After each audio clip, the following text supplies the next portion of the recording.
Olá, o Senado agora está de volta.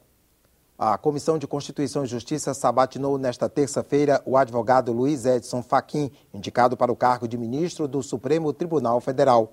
Caso seja aprovado, o jurista vai ocupar a vaga de Joaquim Barbosa. A sabatina foi marcada por momentos de tensão. O senador Ricardo Ferraço pediu a suspensão da sabatina. Para ele, era necessário antes fazer uma audiência pública com a participação de convidados. O objetivo seria esclarecer se o indicado Luiz Edson Fachin violou a Constituição do Paraná ao exercer a advocacia ao mesmo tempo em que era procurador do Estado, no começo dos anos 90. A proposta ganhou o apoio de senadores da oposição. Nós estamos discutindo aquilo que a Constituição diz. Se não tem a reputação ilibada, ele não pode ser sequer arguído pela Comissão de Constituição e Justiça.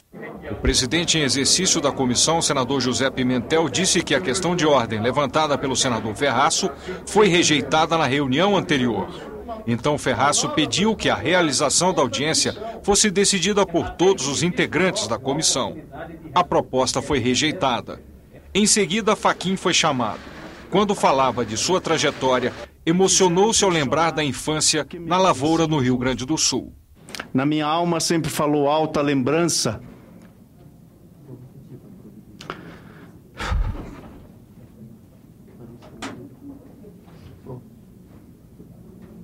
de meus pais e meus tios. O senador Aloysio Nunes foi o primeiro a perguntar sobre o impedimento para o exercício da advocacia no tempo em que era procurador do Paraná. Fui procurador de Estado, nativo, eu estou aposentado. Quando ingressei na Procuradoria do Estado de São Paulo, prestei concurso e, aprovado, fui nomeado. Eu sabia, professor Fachin, que a legislação paulista, a lei orgânica da Procuradoria, me vedava o exercício profissional. Fachin respondeu que o Estatuto da OAB só proíbe a advocacia aos procuradores se for contra o Estado. Depois lembrou da revisão da Constituição do Paraná no ano 2000, que liberou a advocacia para os procuradores. 9 anos depois de eu ter assumido. É possível dizer que a revisão não alterou o dispositivo de 89. Mas, de qualquer sorte, se dúvida houvesse, a revisão constitucional da emenda 7 teria espancado toda e qualquer dúvida. Após 8 anos de vigência da Lei Maria da Penha, levantamento mostra a redução do número de homicídios de mulheres. Em audiência pública na Comissão de Direitos Humanos, senadores pedem ampliação da rede de serviços que atende às vítimas. A Lei Maria da Penha tornou crime a violência doméstica contra mulheres e estabeleceu medidas de assistência e proteção às vítimas, como a possibilidade de que o agressor seja obrigado a se afastar do lar. Na audiência pública, representante do Instituto de Pesquisa Econômica e Aplicada apresentou o levantamento que aponta a redução de 10% no número de homicídios de mulheres desde 2006, quando a lei entrou em vigor. Essa lei, ela tira a gente da idade das trevas, da idade média, da desigualdade de acesso à justiça em relação à questão de gênero e coloca-nos no outro patamar. A Lei 11.340, chamada de Maria da Penha, em homenagem à luta de uma cearense para punir o ex-marido. Maria da Penha Maia Fernandes foi vítima de violência doméstica por 23 anos. Sofreu 2 tentativas de homicídio e ficou paraplégica. Hoje é líder de movimentos em defesa da mulher. Apesar das conquistas, o combate a esse tipo de crime ainda é um desafio para a sociedade. Segundo o diretor do IPEA, 1.200.000 mulheres são vítimas de violência doméstica a cada ano. A violência doméstica ela nasce e é legitimada pela cultura patriarcal, pela ideologia patriarcal, que está não só arraigada na cultura, está entranhada nas diversas expressões culturais, por exemplo, na música. Se a gente for analisar as várias músicas que nós tanto gostamos, como da Mulata Assanhada, da Genis. Nós não vamos mudar se nós não mudarmos a sociedade, se nós não mudarmos os padrões de comportamento e as relações que são colocadas entre homens e mulheres. A rede de atendimento às mulheres agredidas inclui, por exemplo, delegacias especializadas e casas-abrigo, mas atualmente chega a apenas 10% dos municípios brasileiros. Nós precisamos ter a consciência que a efetividade da Lei Maria da Penha vai ser lá, nos estados e nos municípios. E para isso é fundamental recursos orçamentários para ajudar esses entes federados a implementar esses instrumentos. O ministro das Comunicações, Ricardo Berzolini, veio à Comissão de Ciência e Tecnologia apresentar a agenda e as prioridades da pasta para os próximos anos. Metas para ampliação do acesso à banda larga, telefonia móvel, governança na internet, desburocratização dos processos de concessão de rádios e TVs foram alguns dos temas tratados na audiência. Radiodifusão. Nós achamos que é o momento de fazer uma avaliação serena, tranquila e sem sectarismo em relação a essa legislação. Ela é adequada? Ela está atualizada? Passaram-se mais de 50 anos e nós temos uma legislação de uma época em que não havia o conceito de rede de televisão, a internet não existia e muito menos a telefonia móvel. TV digital. Temos um grande desafio para esses próximos 3 anos e meio, que é o desligamento da TV analógica. Como vocês se lembram, houve um leilão da banda 4G, da banda de 700 MHz, para utilização da expansão da telefonia de 4ª geração. Foram 5,8 bilhões de reais nesse leilão. Isso envolve o desligamento de todos os transmissores analógicos e a implantação da plena digitalização da TV no Brasil. Segurança de dados.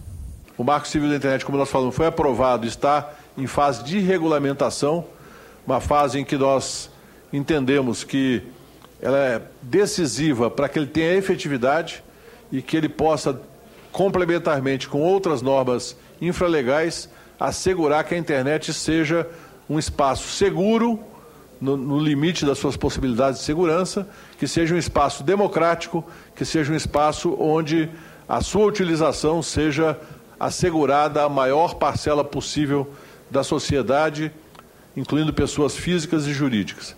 Banda larga.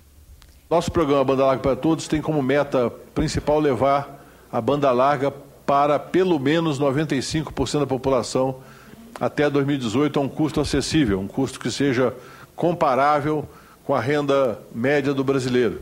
Conexão em escolas públicas capaz de viabilizar os trabalhos pedagógicos dos alunos, ou seja, a ideia da conexão das escolas, hoje todas as escolas urbanas estão conectadas à internet, mas a banda é muito pequena, o que serve a algumas atividades escolares, serve à administração da escola, mas não é compatível com a digitalização pedagógica das escolas brasileiras. E nós achamos que esse é um assunto fundamental para um país que se pretende ser uma pátria educadora.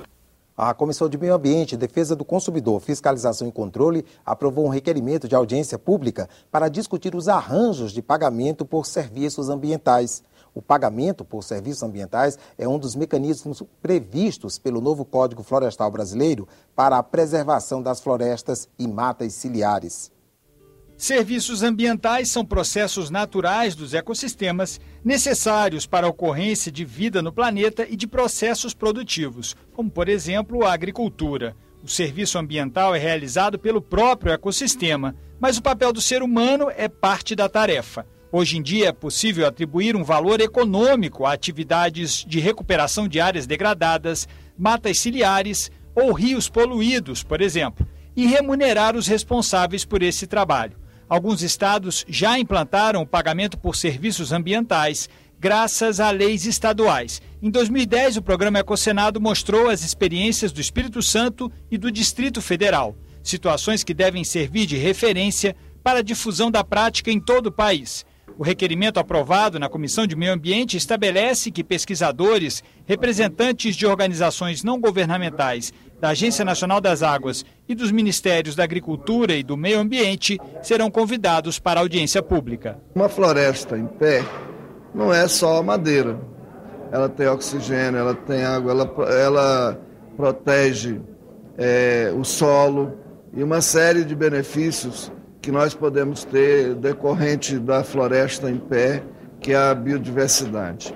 Então, para isso, é preciso que a sociedade banque. O dono da terra, ele tem a terra como um bem de capital, para ele poder ter renda. E nesse aspecto, Nós estamos propondo essa audiência pública para instruir um projeto de lei que queremos apresentar no sentido de que a gente possa viabilizar o serviço de pagamentos de bônus ambientais. Restaurantes e bares poderão ser obrigados a colocar à disposição dos clientes pelo menos um cardápio em braille, sistema de escrita que permite a cegos a leitura pelo tato. É o que determina um projeto aprovado na Comissão de Assuntos Econômicos.